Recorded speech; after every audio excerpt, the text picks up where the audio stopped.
बहुजन समाज की जो जागृति थी, एससी एसटी समाज की, जो भारत का सबसे इंटेलिजेंट समाज है, उसकी जो जागृति आ गई थी, उसको काउंटर करने के लिए ये एक टेस्टिंग ड्राइव था। मैं अमित शाह जी को यहाँ पे रोक भी दे सकता हूँ। इसको रोक के मैं एक बात और कहना चाहूँगा, मुझे अफसोस उन 131 लोकसभा के सांसदों पर है और लगभग 30 से 40 मेरी जो अंदाज़ा है कि वो जो एससी के जो ये हैं सांसद हैं राज्यसभा में, जहाँ पर अमित शाह जी ये बयान दे रहे थे, बड़े अफसोस के साथ कहना पड़ता है उनमें से किसी का एक भी रिएक्शन नहीं आया। सिर्फ और सिर्फ खड़गे जी थोड़ा बहुत रिएक्शन दिए, वरना ये तो सब के सब बाबा साहब के मेहनत, बाबा साहब की कोशिशों की वजह से आज वो वहाँ पर बैठे हैं। लेकिन अफसोस की बात तो ये है कि वो लोग उनको वो जस्टिस नहीं दे पाए या अपने पूर्वज का वहाँ पे अपमान नहीं कर पाए। यहीं पर मैं एक बात कहना चाहूँगा, अगर यहाँ पे किसी मुसलमान के साथ हो जाता, उतने ही सांसद अगर मुसलमान के वहाँ होते तो शायद अमित शाह वहाँ जिंदा नहीं बच पाते। ये मैं आपको खुल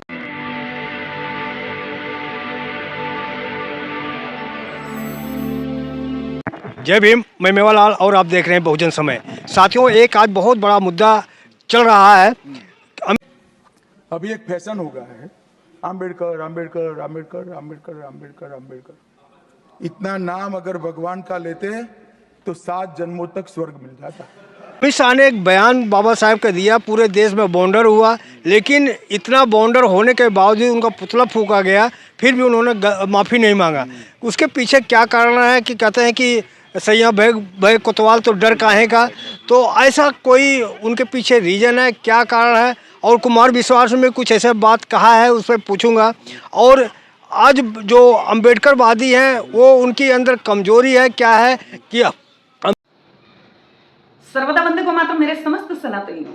आज भारत की एक गद्दारों की गद्दार जाति भीमा कोरेगांव शौर्य दिवस मना रही है, क्योंकि 1818 में ब्रिटिश ईस्ट इंडिया कंपनी ने पेशवा बाजीराव टू के विरुद्ध एक युद्ध का आह्वान किया था, जिसमें 500 ये 2.5 फीट के इनके सैनिक, ऐसे भीमटे और नीलटे सैनिक उसमें लड़े थे, जिसको आज भी ये लोग याद करके अपनी गाल बजाते हैं कि देखो हमने 28,000 सैनिकों को 500 होकर भी धूल चटा दी, उनको मिट्टी में मिला दिया, पता नहीं क्या क्या। अरे 2.5 फीट के लोग 6-6 हाथ के लोगों को मिट्टी में मिला दिए, और फिर भी अभी भी रोना ही रो रहे हैं कि हमारा पिछले 5,000 बरस से शोषण हुआ है, शोषण, यू नो। मैं ऐसे भीमटों और नीलटों से पूछना चाहती हूँ कि एक वाक्य तुम लोग, एक जो बाबा भूतनाथ थे संविधान के कंपाइलर, वो उनका बड़ा कोट करते हो कि शेरनी का दूध है शिक्षा, जो पिएगा वो दहाड़ेगा। अब दहाड़ना तो तुम्हारा हो नहीं सकता, मैं तो कहती हूँ भौंकना ही हो सकता है। और शेरनी का दूध तो खैर तुमने कभी पिया भी नहीं होगा, नील गाय का पिया होगा या चूहिया का पिया होगा, क्योंकि 2% वाले हो तुम लोग, 2 से 10%। और तुमको एक बाबा भूतनाथ एक डंडा पकड़ा के चला गया, उसके बल पर तुम लोग सीटों पर काबिज हो गए, तो तुम लोग शिक्षित हो गए और तुम भारत से गद्दारी करने लगे। तुम पर तो हम धिक्कार भेजना और थूकना भी पसंद ना करें, क्योंकि हमारे थूक का भी अपमान होगा। भीमटों और नीलटों, सुधर जाओ। जिस दिन हम जैसा कोई है ना, कोई तुम लोगों पर हावी हो गया ना, उस दिन तुम्हारे सारे अशिक्षा के भूत ही नहीं, तुम्हारे भारत विरोध के, देशद्रोह के, सनातन विरोध के और विशेषकर मनुस्मृति के विरोध के सारे भूत भगा देगा। हम भी बहुत बड़े ओझाओं में से आते हैं, ये मानकर अभी से अपने मुंह पर। अमित शाह के बाद एक मोहतरमा भी बाबा साहब को भूतनाथ पता नहीं क्या क्या उन्होंने नवाजा है। खैर, उन्होंने गलती मान लिया। इसके पीछे क्या लग रहा है जो आज अमित शाह अभी भी गलती नहीं मान रहे हैं, माफ़ी नहीं मांग रहे हैं? देखिए, 1925 में 1927 को 25 दिसंबर 1927 को बाबा साहब ने जब मनुस्मृति जलाई थी, तब से लेके आज तक बाबा साहब से सवर्णों को या ब्राह्मणवादियों को या ब्राह्मणों को जो मनुस्मृति अपने दिमाग में रखते हैं, उनको एक किस्म का जो चिढ़ है, नफरत है कि इस आदमी ने हमारी जो व्यवस्था थी, जो हम सामाजिक तौर पर चला रहे थे, सरकारी तौर पर नहीं, तो सामाजिक तौर पर जो उनकी व्यवस्था चल रही थी उसको उन्होंने तोड़ दिया, जला दिया या एक्सपोज करके रख दिया। ठीक है, तो उसका बदला लेने के लिए किया। और आपको मालूम होगा कि राहुल गांधी ने भी संसद के अंदर आकर मनुस्मृति और संविधान दोनों को दिखाया था, ये भी आपको मालूम होगा। हालांकि ठीक है, राहुल गांधी खुद भी सवर्णों में से आते हैं, उनका पूरा ख़ानदान भी जो आप कह सकते हैं प्रधानमंत्री के पद पर रहा, चाहे दादी हों, उनके पिताजी हों, वगैरह वगैरह, कोई भी है, लंबा अरसा उनका रहा है। कांग्रेस के जो पूरे ये रही है, कांग्रेस ने बाबा साहब के साथ क्या सलूक किया ये भी मुझे बताने की ज़रूरत नहीं, सभी जानते हैं। बहरहाल, तो अब मैं जहाँ तक समझता हूँ, चूंकि उन्होंने बहुजन अवतार लिया और लेने के बाद ये बहुजन समाज का वोट जो अपनी तरफ एकत्रित करने में कामयाब हो रहे थे, उसकी वजह से वो 52 से हट चलकर 99 तक भी पहुँच गए।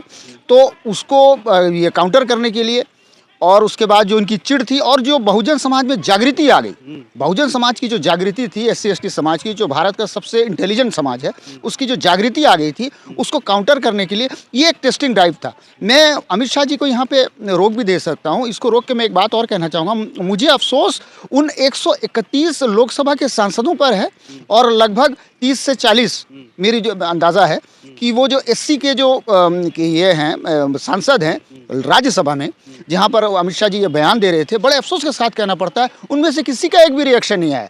सिर्फ और सिर्फ खड़गे जी थोड़ा बहुत रिएक्शन दिए, वरना ये तो सब के सब बाबा साहब के मेहनत, बाबा साहब की कोशिशों की वजह से आज वो वहाँ पर बैठे हैं। लेकिन अफसोस की बात तो ये है कि वो लोग उनको वो जस्टिस नहीं दे पाए या अपने पूर्वज का वहाँ पे अपमान नहीं कर पाए। यहीं पर मैं एक बात कहना चाहूँगा, अगर यहाँ पे किसी मुसलमान के साथ हो जाता, उतने ही सांसद अगर मुसलमान के वहाँ होते, तो शायद अमित शाह वहाँ जिंदा नहीं बच पाते। ये मैं आपको खुल के कह रहा हूँ कि मुसलमान के अंदर जो है ना किलर इंस्टिंक्ट होता है, वो अटैकिंग मोड में होता है, वो फैसला ऑन स्पॉट कर देता। सर अभी मैं अमित शाह दूसरी बात मैं उसमें जोड़े कहना चाहूँगा, अमित शाह जी को पता है कि ये तो मानसिक गुलाम है। बाबा साहब को भी पता था, अगर इनके पास 2 वोट का अधिकार होता, इनकी शक्ति जो है 2 वोट के अधिकार वाली होती, तो शायद ये अपमान बाबा साहब का नहीं होता या बहुजन समाज का नहीं होता। उसके बाद स्वर्ग को लेके आना, ये आना, जो उल्टी बात उन्होंने कही। फिर आपने एक बात और जोड़ा था कुमार विश्वास को। कुमार विश्वास तो देखिए वो क्या कहते हैं ना, भांड है, वो कवि नहीं, एक भांड है। जिस तरह से महिलाओं पर टिप्पणी करता है, आपको भी पता होगा। सवाल है कुमार विश्वास का। कुमार विश्वास से ये बोला उन्होंने कि उन्होंने पूछा कि जो अपनी लड़की के बोला कि आप रामचरितमानस को पढ़ा करो, तो लड़की ने बोला क्या पढ़े, जिसने अपनी गर्भवती महिला को छोड़ दिया जंगल में। तो उन्होंने कहा कि जब से बौद्ध आए उन्होंने घालमेल कर दिया, बुद्धों पे ये अटैक कर रहे हैं। ये तो कुमार विश्वास तो खुद ब्राह्मण है ना। कुमार विश्वास के जो पूर्वज हैं अग्नि शर्मा वाल्मीकि, उन्होंने तो अपने इसमें लिख रखा है ना इस बात कि बौद्धों का तिरस्कार हो, उनको प्रताड़ित किया जाए। रामायण में जिक्र है इस बात का, वरना रामायण तो अभी के ये सब तो काल्पनिक कवि है, कवियों की कल्पना है। चाहे वो मूल शंकर चाहे वो रामचरितमानस की शक्ल में हो, तुलसीदास के ने लिखा हो, या अग्नि शर्मा वाल्मीकि ने लिखा हो, जो पुष्यमित्र शुंग का राजकवि है। तो ये तो काल्पनिक चीजें हैं, इसको जबरदस्ती ये पुटअप करना चाहते हैं ना। मैं आपको थोड़ा रुको, आपने मुसलमान का नाम लिया, उसी आधार पर मैं आपसे जानकारी लेना चाह रहा हूँ कि आज़ादी के पहले 2 नारा इजाद किया गया, हिंदू मुस्लिम भाई भाई, और लोगों का नाम नहीं लिया। क्या ये 2 जातियां जो ये समाज था मजबूत जातियां था, इसलिए इनको भाई भाई बनाया गया, और जो कमजोर जातियां थी उनको नहीं जोड़ा गया? इसके पीछे क्या आप देख रहे हैं? उसका यही था कि चूंकि सत्ता में मुसलमान भी रहे, हम मुसलमान भी सत्ता में रहे, और उसके बाद सवर्ण भी सत्ता के साथ ही चिपक के रहे, हमसे रिश्तेदारी भी बनाई, आज तक भी बनाते जा रहे। जितने भी हमारे पावरफुल या जो भी पावर सेंटर में आ रहे हैं, उनके साथ चाहे बिजनेस हो, चाहे स्पोर्ट्स हो, चाहे वो सबकी पत्नियां आप देखेंगे वो ब्राह्मण घर से आती हैं।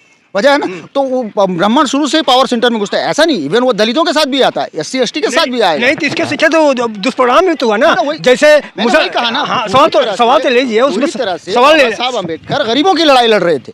और मैं आपको बता दूं, चाहे वो कांग्रेस के हमारे जो भी लीडर हों, वो हिंदू कोई पर्टिकुलर कम्युनिटी, ना कोई शब्द है, ना कोई कम्युनिटी है। नहीं, सवाल है मेरा यह है कि ये 2 जातियां, इनके अंदर ईगो हो गया कि मैं मजबूत जातियां हूं।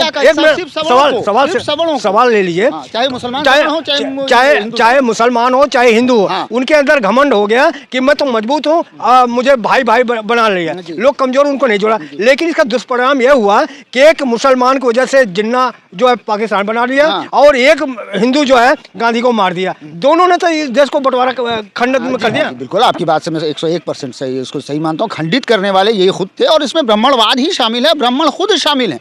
उनको पता था कि अगर हम रखते हैं ऐसे मुसलमानों को जो सवाल कर सकते हैं, जिनके पास सब कुछ है, जहाँ शक्ति है, वो तो उसके लिए उन्होंने जानबूझ के प्लान खेला ना। उसके बाद 1940 में जो है पाकिस्तान रेजोल्यूशन पास हुआ, फिर पाकिस्तान बन के आ गया। बाबा साहब अम्बेडकर ने इसलिए विरोध किया था कि अगर आप यहाँ रहते तो एक मजबूत विपक्ष बनकर उठते, और हम सब मिलकर जो है माने 22.5% जो है SC ST और मुसलमान 37% मिलकर आराम से जो है सरकार सत्ता हमेशा उनके पास रहती। ये हिंदू मुस्लिम के बाद फिर हिंदू मुस्लिम सिख ईसाई, इसको बाद में कहाँ जोड़ा गया? ये बाद में अब देखिए सत्ता में थे तो कोई प्रचलन बना दिए, हिंदू मुस्लिम सिख ईसाई आपस में है भाई भाई, ऐसा कर दो। ये हालांकि ये सब बेकार है, जैसे हिंदी चीनी भाई भाई। नहीं, सवाल मेरा ये है कि क्या इस देश में केवल हिंदू मुस्लिम सिख या जैन पारसी ये सब कहाँ गए? मुसलमान एक पर्टिकुलर कम्युनिटी है, सिख एक पर्टिकुलर कम्युनिटी है या पर्टिकुलर समाज है, या जो भी है बौद्ध एक पर्टिकुलर कम्युनिटी या समाज है ना, सारे समाज हैं। लेकिन हिंदू नाम का कोई भी संगठन या समाज नहीं है। ये ब्राह्मणों ने बनाया अपने को आपको बचाने के लिए। 1918 के बाद इस शब्द को ज्यादा प्रचलित करके अपने आप को बनाया, वरना उनके किसी भी ग्रंथ में हिंदू शब्द ही नहीं है। जी सर, मैं अभी शाम के मैं ऊपर ही मैं आपसे सवाल लूंगा कि जिस तरह से अमित शाह ने ये जो अम्बेडकरवादी हैं वो कहा कि अब लोग जय भीम क्यों बोलते हो, आप भगवान का नाम लो तो आपको स्वर्ग मिलेगा। तो वो एक जानबूझ के कहे कि अम्बेडकरवादी कमजोर हैं। उसी कमजोरी को देखते हुए एक मोहतरमा अभी हाल ताज में उन्होंने कहा कि ये भूतनाथ है, बाबा साहब को भूतनाथ बोला और एक डंडा पकड़ा दिया। माफी भी मांगी जी, उसने माफी भी मांगा। हमारे एक बहुजन वकील ने उसको फोन भी किया, उसका 23 मिनट का ऑडियो भी वायरल हो चुका है ना, वो माफी भी मांग चुका है, ऐसी कोई बात नहीं है। माफी तो मांगा है, लेकिन वो भाईचारे के नाते कहा कि हमारे कोई मित्र जो है उन्होंने कहा तो मुझे एहसास हुआ, लेकिन गलती नहीं मित्र के कहने से किया। देखिए वो तो साफ बोल रही है ना कि भीमा कोरेगांव में शौर्य दिवस को मनाने का कोई औचित्य नहीं है, और वो लोग चाहते भी नहीं है कि शौर्य दिवस मनाया जाए। शौर्य दिवस जो 1 जनवरी का है, 1818 में जो भीमा कोरेगांव में 500 महानों ने जो अपना शौर्य दिखाया था, लेकिन वो तो गद्दार बोल रही ना। अरे उसके कह देने से कोई गद्दार हो जाएगा? उसके कह देने से आप अछूत हो जाएंगे या कोई भी अछूत हो जाएगा, शूद्र हो जाएगा? नहीं ना भाई, इंसान तो इंसान है। मनुस्मृति के कह देने से या मनुस्मृति की सोच रखने वालों के वो तो खुद वो जो कह रही है गद्दार या सोच, वो तो खुद उताड़न की अधिकारी है मनुस्मृति के अनुसार। उसको तो कोई अधिकार ही नहीं है बोलने का। वो तो खुद ही वो जो है बहुजन समाज से आती है, और उसका ब्राह्मणों से कोई लेना देना नहीं है। ढोल गवार शूद्र पशु नारी है, सकल ताड़ना के अधिकारी, खुद रामायण में लिखा है ना, तुलसीदास की चौपाई है फेमस। लेकिन वो तो करेंगे कब तक मनुवादियों को कोसते रहोगे? जब 500 जब महार कहते ने इतने 28,000 पेशवा को धूल चटा दिया, तो आज भी आप मनुवादी को कोसते रहते हो। हम कोस कहाँ रहे हैं? हम तो कोस नहीं रहे, हम तो अपने समाज को वो लोग ये कर रहे हैं। वो शौर्य दिवस इसलिए मनाया जाता ताकि बाबा साहब ने भी कहा है, और ये मशहूर लाइन भी है, जो कौम अपना इतिहास नहीं जानती वो अपना भविष्य निर्माण नहीं कर सकती, और उस भविष्य को निर्माण के लिए काम किया जा रहा है। किसी को गाली तो नहीं दिया गया। हाँ भाई, वो लड़ाई हुई थी, लड़ाई में उनकी जीत हुई, इसमें कौन सी बड़ी बात है? नहीं, जब ये महिला कहती है भीमटा नीलटा, तो इसको किस नाम से आप बुलाएंगे? इसको हम कहेंगे मनवादी है। अब विदेशी नहीं, वो विदेशी नहीं है, विदेशी तो नहीं है, लेकिन क्या कर विदेशी के इसमें है। वैसे तो उन्होंने पार्वती को बना के कर दिया, उसी नाम से पार्वती को बुला के शंकर का सत्यानाश कर दिया। यहाँ जो राजपाट था उसको भी छीन लिया, ये भी एक बात है। आप इतिहास पढ़ लीजिए, इतिहास में यही है। ये जो जितने भी भगवान आपको दिखाई देते हैं, असल में पहले पुराने राजा ही सब थे, और राजाओं को जो है मार मार के किस तरह से षड्यंत्र करके खत्म करके जो है अपने अपना सत्ता स्थापित किया, अपनी संस्कृति को जबरदस्ती घुसाया, बौद्धों की संस्कृति को घुसाया। ये 2000 साल के अंदर ही सारा कांड कर दिया। उसमें हम भी जिम्मेदार इसलिए हैं, मुसलमान शासक भी लगभग 1000 साल यहाँ पे आए, 1000 साल तो हो गए, तो वो उनको भी तो ये बताया गया ये बुद्ध परस्त, आपने सुना होगा हम बुद्ध परस्ती के खिलाफ है, यानी मूर्ति पूजा के खिलाफ है। वो असल में बुद्ध को ही बौद्धों के मानने वालों को मुसलमानों के जरिए से मरवाया गया। इस बात के लिए हम माफी नहीं मांगते कि हमसे गलत हो गई। हमारी संस्कृति के अंदर कहीं भी बुद्ध का कोई जिक्र नहीं है, हमेशा सनातन और ब्राह्मणों का ही जिक्र आया। हम भी आज भी कंफ्यूज थे, जब हमने उसका तहकीक किया, जब हमने उसका रिसर्च किया, पता चला रही है तो झूठ है, ये तो बिल्कुल बेकार चीज है, इसका कोई लेना देना नहीं। अच्छा, मोदी जी एक आज बयान दिया है, उन्होंने कहा कि देश में बुलेट ट्रेन का बहुत बड़ा डिमांड बढ़ रहा है, तो अब देश में कुछ ही समय में बुलेट ट्रेन चलने वाले हैं। मोदी जी ने तो ये भी कहा था कि 15 से 20 लाख रुपए यूं ही एक आदमी के अकाउंट में आ जाएंगे। नहीं, आप मीडिया वालों का होता क्या है, मतलब उन्होंने बयान दिया, क्या है इसका कोई औचित्य है? यहाँ पर आपने पूरा ट्रेन का सत्यानाश करके रखा हुआ है। जो 22 डब्बों की ट्रेन हुआ करती थी, 3 उसमें जनरल होते थे, 12 से 13 जो है खाली ये होते थे, है ना, 12 से 13 जो है चलो दिक्कत है आपको। बुलेट क्या, जब यहाँ जरूरत ही नहीं है, जब 3-3 घंटा प्रधानमंत्री बैठ के गंगा आरती कर रहा है, 5 घंटा बैठ के उसमें ये कर रहा है, मूर्ति में जाकर प्राण प्रतिष्ठा कर रहा है, एक दिन बर्बाद कर दे रहा है, तो आपको बुलेट उनको आस्था है ना। अरे अजीब बात है, आस्था तो प्रधानमंत्री का काम ये आस्था निभाने के लिए बैठे हैं, 5-5 घंटा आप जाकर प्राण प्रतिष्ठा कर रहे हो, व्हाट द हेल, क्या है ये? आपकी गोदी मीडिया बस यही दिखा दिया, अंबानी अडानी का पैसा लेके यही करते रहते हो आप लोग। सवाल पूछ रहे तो गोदी मीडिया हो गया, और क्या है? आप लोगों को यही काम है, अडानी का पैसा आ रहा है आप लोगों को, यही काम करते रहते हो उल्टा सीधा। नहीं तो सवाल पूछ रहा हूँ, मोदी इतना विकास कर रहे हैं, क्या विकास कर रहा है? पूरा 55 लाख से 220 लाख करोड़ का कर्जा हो गया भारत के ऊपर, ये विकास है? 80 करोड़ लोग जो भिखारी बन के 5 किलो राशन पर जी रहे हैं, ये विकास है? नहीं, बुलेट ट्रेन की बात करें आपको, यहाँ 80 करोड़ लोग खाना नहीं है उनके पास, 28 करोड़ लोग भूखे सो रहे हैं। नहीं, मोदी का विकास आपको मिर्ची क्यों लग रही है? मिर्ची से लगे तो आप अडानी का पैसा लेके ड्रग्स, अडानी के पोर्ट में ड्रग्स आ रहा है, ये आपको दिखाई नहीं देता, ये आपको दिखाई नहीं देगा।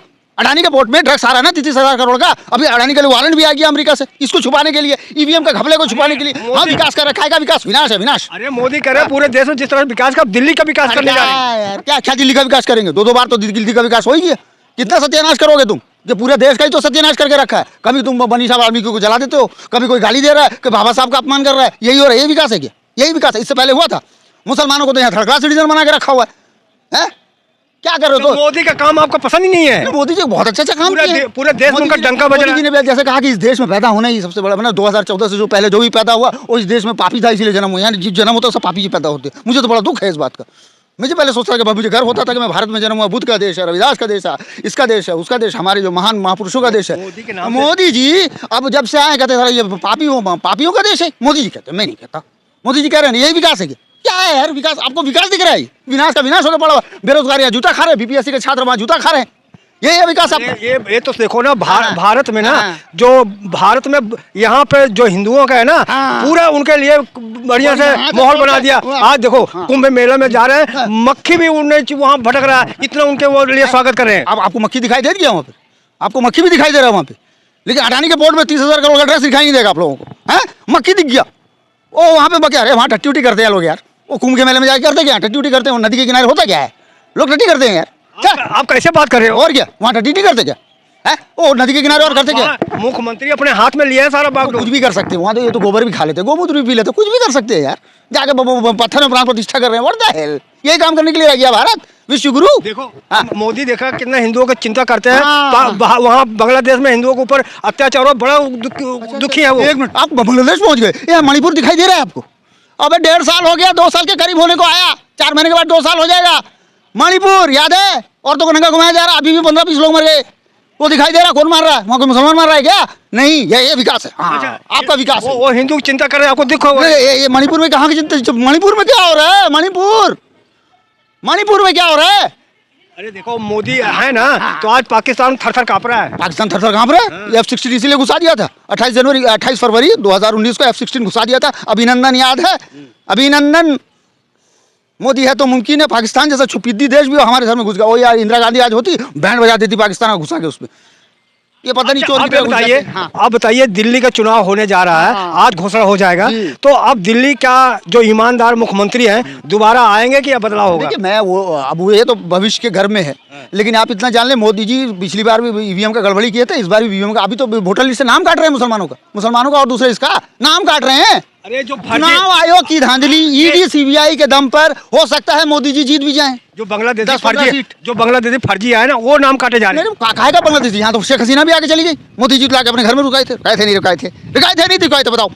बांग्लादेश के प्रधानमंत्री को लाके तुम्हें, दुनिया उसको नहीं रख रही, तुम लाके वहां रख रहे हो। वो तो शरण दिए थे। अब वैसे वो भी शरण लेके यहाँ बैठे। उसे प्रॉब्लम क्या है? तुमको प्रॉब्लम बांग्लादेश या कश्मीरी पंडित आके जो बैठे हुए, कश्मीर से कश्मीरी पंडित आके यहाँ बैठे हुए शरणार्थी हैं। बस वो भी शरणार्थी हैं, ये भी शरणार्थी हैं। उनको निकालोगे तो इनको भी निकालो। अरे नहीं, तो आप ना परसेप्शन चेंज करो, है ना? ये तो थियोक्रेटिक ब्राह्मणिक हिंदू राष्ट्र चल रहा है ना आपका। हिंदू में भी बेचारे इनको मारो, ब्राह्मणों को मारो और इसको मारो, जो भी तुम्हारे विरोध में अरे सुनिए, आप मोदी के नाम से इतना गुस्सा हो जा रहे हैं। मोदी देखो, अब मोदी कह रहे हैं कि ये जो विपक्ष है ना, ये जातिता फैला के जहर फैला रहा है जात का। मोदी जी तो खुद अपनी जाति बताते हैं। मोदी जाति जनगणना करा दो ना। नीतीश जी ने जाति जनगणना कराई, तो आपने लेकर उस पर ईयर लगा दिया, स्टे लगा दिया। वाई लगाओ, उसको तो अधिकार दो। इस देश में 4-5 जातियां हैं, हिंदू, क्या कहते हैं, औरत मर्द और किसान, अमीर गरीब, यही जातियां हैं। बाकी नहीं, ये जातियां, बाकी कोई जाति नहीं है। अच्छा, जैसे मोदी जी अपनी 5 माँ का भी नाम बनाया था। बनारस में बोले गंगा मेरी माँ, मथुरा में के जमुना मेरी माँ, उसके बाद बोले गाय मेरी माँ, उसके बाद बोले भारत मेरी माँ, फिर बोलते भाजपा मेरी माँ। 5 माँ हो गई। उसे 5 किस्म का ये बता दिए। अरे 5 जो है ना, 4 ही हैं, SC ST OBC जनरल, है ना? यही है ना 4। कॉन्स्टिट्यूशनल टर्म है, विपक्ष का नहीं, कॉन्स्टिट्यूशन। मैं संवैधानिक बात कर, अजीब बात है विपक्ष क्या है? विपक्ष को आपने इस तरह से ये कर दिया, कभी ईडी कभी सीबीआई, करे तो करे क्या? विपक्ष ने तो बताया नहीं है, तो मनुस्मृति से चल रहा है। राहुल गांधी ने तो दिखाया मनुस्मृति आपको दिखाई नहीं दिया। देखिए विपक्ष के पास जनता नहीं है, जनता तो मोदी के साथ है। मोदी के पास ईडी सीबीआई ईवीएम की धांधली और उसके बाद चुनाव आयोग पूरा है। ये चारों मोदी जी के पास है, जिसका मिसयूज करके सत्यानाश कर रहे हैं। सिर्फ अडानी को बचाना मकसद है। आप ना आप मोदी की जीत को आपको बड़ा मिर्ची लग जाती है जब मोदी अब जब एक बता नहीं चुनाव आयोग की धांधली है, मोदी जी को कोई नहीं हरा। नहीं, जब विपक्ष जीतता है तो ईवीएम सही हो जाता है। कहाँ जीता विपक्ष? ये अपना मुझे तो लगता है विपक्ष और ये दोनों मिले हुए हैं, कांग्रेस बीजेपी। हरियाणा में जीता, हिमाचल में जीते। हरियाणा में जीता? हरियाणा में तो आपने जो है 67 सीट के से घटा के जो है 40 पे लिया है, 30 पे 35। ये हिमाचल प्रदेश में कांग्रेस जीती है ना, कभी जीत गई थी ना, ईवीएम सही था। अब इसीलिए तो वो तो 70% अपने पास ही रखेंगे, 30% का तो पूरा खेल है। 30% विपक्ष को दे दो, क्या फर्क पड़ जाता है उससे? छोटे छोटे ऐसे राज्य दो जिससे कुछ कर भी नहीं पाएंगे वो। हाँ, घुसपैठिया का मामला तो वहाँ भी, झारखंड में भी तो घुसाए थे, क्या हुआ? कुछ नहीं। वहाँ आने थी 75 सीट, लाए वो 56 में ही अटका दिया उनको। चलो एक सवाल और ले लीजिए लास्ट में। बिहार में क्या जो नीतीश कुमार जी हैं उनका मल डोल रहा है क्या? नीतीश कुमार को पूरी तरह से जो फांस के रखा हुआ है, इनके पास ईडी है, सीबीआई है, सब कुछ है ना। तो नीतीश कुमार जी इंतजार कर रहे हैं, ठीक है ना। 6 महीना वो इंतजार कर लेंगे, है ना। 6 महीना इंतजार करने के बाद उनको पता लग जाएगा कि जैसे ही उनका जो ये है ना आएगा, है ना, टाइम आएगा जब चुनाव का घोषणा हो जाएगा तो उस वक्त वो कर सकते हो। वरना नीतीश जी जो है ना बहुत ही मंझे राजनीतिक है, इंडिया गठबंधन बनाने वाले हैं वो। मुझे उम्मीद है ये सिर्फ ईडी, सीबीआई, चुनाव आयोग का डर, इसी सबको करके पूरा खेल चला रहे हैं। मोदी का मुंह सुनने से आपको चिड़े होते हैं, तब तो आगे अगला प्रधानमंत्री नहीं, सुनिए, अगला प्रधानमंत्री कौन बनेगा अगर मोदी नहीं तो? ये कोई जो है राष्ट्रपति का चुनाव नहीं हो रहा, प्रधानमंत्री पर ये सभा बनाती है। डॉक्टर मनमोहन सिंह, महान डॉक्टर मनमोहन सिंह का नाम सुना है? किसी को नहीं पता था तो वो उस रात से पहले मनमोहन सिंह का, लेकिन बने ना, कितने शानदार प्रधानमंत्री बन के आए। वैसे ही मिल जाएगा मोदी जी जैसा, तो मैं चाहता हूँ कभी बने ही ना भाई। सत्यानाश करके रख दिया ना, 15 से 20 लाख रुपए आए ना, महंगाई घटी ना, कुछ हुआ, सबका सत्यानाश कर दिया। जनता क्यों उनके साथ जा रही है? कोई जनता साथ नहीं जा रही, ईवीएम की गड़बड़ी से जा रहे हैं। कौन जा रही है? आप जा रहे हैं 5 किलो राशन के लिए, कोई जा रहा होगा 5 किलो राशन, 5 किलो राशन किसी को मिलता ही नहीं। झूठ। 15 से 20 लाख रुपए आए आपका अकाउंट ना, महंगाई एक जो बताइए, विपक्ष क्या भाषण से वोट लेगा? लेकिन विपक्ष केवल भाषण से वोट लेगा? ये तो कम से कम 5 किलो राशन कुछ काम करे। विपक्ष का वोटर लिस्ट नाम तक काट देते हो। जहां देख रहे हो जिस गांव में होता है, जो गांव जो लोग विपक्ष की तरफ आते हैं, या बहुजन है, मुसलमान है, उनका तो नाम ही लिस्ट से काट देते हो। क्या बात करते हो आप? नाम नहीं काट देते? तो विपक्ष तो सोया हुआ है ना, जब जनता की आवाज नहीं उठाओगे सड़क पे आएंगे नहीं। ईडी सीबीआई के चक्कर में लगा, जल्द उठाओगे तो तुम गोली मार दे रहे हो ना। अब तो एक पत्रकार को मार डाला यहाँ पे, मुकेश को मार दिया ना यहाँ पे, मारा कि नहीं मारा? विपक्ष को ठंड लग रही है, की वजह से सत्यानाश हो रहा है। विपक्ष को ठंड लगती है, विपक्ष को कोई ठंड नहीं लगी। विपक्ष तो बेचारा फंसा हुआ है, जाए तो जाए कहाँ जाए, जाए तो पकड़ अंदर डालो। अभी राहुल गांधी के पीछे पड़ेगी, उसकी सदस्यता छीन लो, है क्या है? What the hell? तो आपको सभा करने का, लोगों को बुलाने कोई मना है क्या? बिल्कुल मना है। तुम तो करने जाओ तो इसमें जंतर मंतर में परमिशन लेने मांगने जाते, परमिशन नहीं दे रहा। पूरा सत्ता व्यवस्था सब पर जो है कब्जा करके बैठे हुए हैं। सत्यानाश कर दिया देश का। देश को थियोक्रेटिक ब्राह्मणिकल हिंदू राष्ट्र बना के चलाया हुआ है। तो आप बताइए कैसे विपक्ष को एक करोगे? विपक्ष एक मंच पे आ नहीं रहा। आप देखो आए दिन एक ने एक पार्टी बनती जा रही है, विपक्ष तो बटे जा रहे हैं। बन जाए, गणतंत्र है, गणतंत्र में जितनी चाहे उतनी पार्टियां बने, उससे कोई मतलब नहीं है। यहाँ पर मेन है कि जिस तरह से मोदी जी सत्ता को चला रहे हैं, या भाजपा एनडीए जिस तरह से सत्ता को चला रही है, देश को गर्त में ले जा रही है। बेरोजगारों का सत्यानाश, महिलाओं का सत्यानाश, उसके बाद जो है सब माइनॉरिटी का तो ऐसे ही सत्यानाश, सबका सत्यानाश करके रख दिया। कोई हिंदू का चक्कर नहीं है। ये जो है मनुस्मृति से चलाना चाहते हैं देश को, है ना। पूरी सारी अर्थव्यवस्था अपने हाथ में रखना चाहते हैं। जैसे बंच ऑफ थॉट में कहा था ना गुरु गोलवालकर ने कि 5% लोगों के पास 95%, वो उसके अंदर अडानी है, अंबानी है, इन सबको सब दे दो। पब्लिक के पास ऑप्शन क्या है? पब्लिक एक सवाल आप सुनते नहीं, सवाल तो ले लिया करो ना। पब्लिक के पास ऑप्शन क्या है? विपक्ष कहीं दिखता नहीं, लोगों का सवाल उठाता नहीं, तो मजबूर में तो मोदी को जिताएंगे ना। जब हम पार्लियामेंट में विपक्ष सवाल उठाता है तो माइक बंद कर दो, है। जब विपक्ष उठाए और उसके बाद जहां कुछ बोले, संजय सिंह ने बोला, राहुल गांधी ने बोला, सबने बोला, मणिपुर को उसको सदस्यता 142 सांसद को आपने संसद से बाहर निकाल दिया। ये है ना आपका? वहाँ नहीं हुआ, बताओ। वहाँ नियम से क्या चलेगा ना? ये नियम है। अच्छा, ये नियम है यार। ये आप गोदी मीडिया, आज भारत बर्बाद है ना आपकी जैसी गोदी मीडिया। और उसके बाद जो है ना ये जो जुडिशियरी है, भारत की जुडिशियरी और मीडिया, इस पर जो ब्राह्मण का बैठ गए हैं, और जो षड्यंत्रकारी ब्राह्मण है जिनके अंदर न्यायिक चरित्र नहीं है। 1919 में 7th अमेंडमेंट में अंग्रेजों ने कहा था, बिल्कुल सही कहा था, और इसी वजह से सत्यानाश हो रहा है। धन्यवाद। तो आप देख सकते हैं कि किस तरह से जो हम मोदी के बारे में उन्होंने अच्छी खिंचाई किया है। आप कैसा लगा हमारी बातचीत प्रक्रिया में जरूर बताएं। मैं मेवालाल, बहुजन समाज, दिल्ली। अगर आपको लगता है कि हमारा काम बहुजन समाज के लिए महत्वपूर्ण है, तो आप हमें आर्थिक सहयोग के लिए सीन दिखाए गए QR कोड स्कैन और फोन पे और गूगल पे और UPI और बैंक अकाउंट में कर सकते हैं। फोन पे, गूगल पे 9250529129। UPI 9250529129@YBL। Bank account state bank of India AC 104299462008। IFSC code SBIN 00066563। आपका छोटा से छोटा सहयोग समाज और हमें और मजबूत करेगा, जिससे हमें बहुजन पत्रकारिता में और निष्पक्ष बनाने में मजबूत करेगा। जय भीम, जय भारत।